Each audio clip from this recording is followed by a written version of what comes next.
Hello everyone. விஜயின் Jananayagan ticket booking தொடங்கிய வேகத்தில் செம புக்கிங் வெளிவந்த மாசான தகவல். வாங்க என்னன்ட்டு பார்க்கலாம். நடிகர் விஜய் தமிழ் சினிமாவை ஆளும் பாக்ஸ் ஆபீஸ் கிங்காக இருப்பவர். ஆனால் அடுத்த வருடம் தான் கடைசி. இனி விஜயின் புதிய படங்களை நாம் திரையில் காணவே முடியாது. விஜயின் கடைசி படம் ரசிகர்கள் பெரிதும் எதிர்பார்க்கும் படமாகும். இந்த படத்தை வினோத் நிறைய உழைப்பை போட்டு இயக்கி வராங்க. வரும் ஜனவரி 9ஆம் தேதி பொங்கல் திருநாளை குறிவைத்து இந்த உலகம் முழுவதும் வெளியாக இருக்கு. தெலுங்கில் பாலகிருஷ்ணன் நடிப்பில் வெளியாகி மாபெரும் வெற்றி பெற்ற பகவந்த் கேசரி திரைப்படத்தின் தமிழ் பதிப்பாக ஜனநாயகன் உருவாகி வருவதாகவும் ஒரு பேச்சு உள்ளது. படம் ஜனவரி வெளியாக உள்ள நிலையில் வரும் டிசம்பர் 27ஆம் தேதி இந்த படத்தின் இசை வெளியீட்டு விழா மலேசியா தலைநகரமான கோலாலம்பூரில் உள்ள புகழ்பெற்ற தேசிய விளையாட்டு மைதானத்தில் வருகின்ற டிசம்பர் 27ஆம் தேதி நடைபெற இருக்கு. சுமார் 85,000 பேர் அமரும் வசதி கொண்ட இந்த மைதானத்தில் கிட்டத்தட்ட 1,00,000 ரசிகர்கள் வரை கலந்து கொள்வார்கள் என்று எதிர்பார்க்கப்படுது.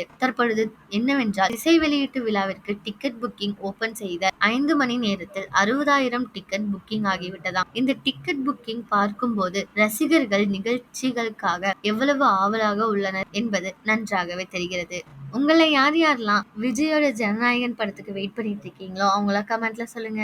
இதே மாதிரி லேட்டஸ்ட் சினிமா நியூஸ் அப்டேட் தெரிஞ்சுக்கணும்னா இந்த சேனலை சப்ஸ்கிரைப் பண்ணிக்கோங்க.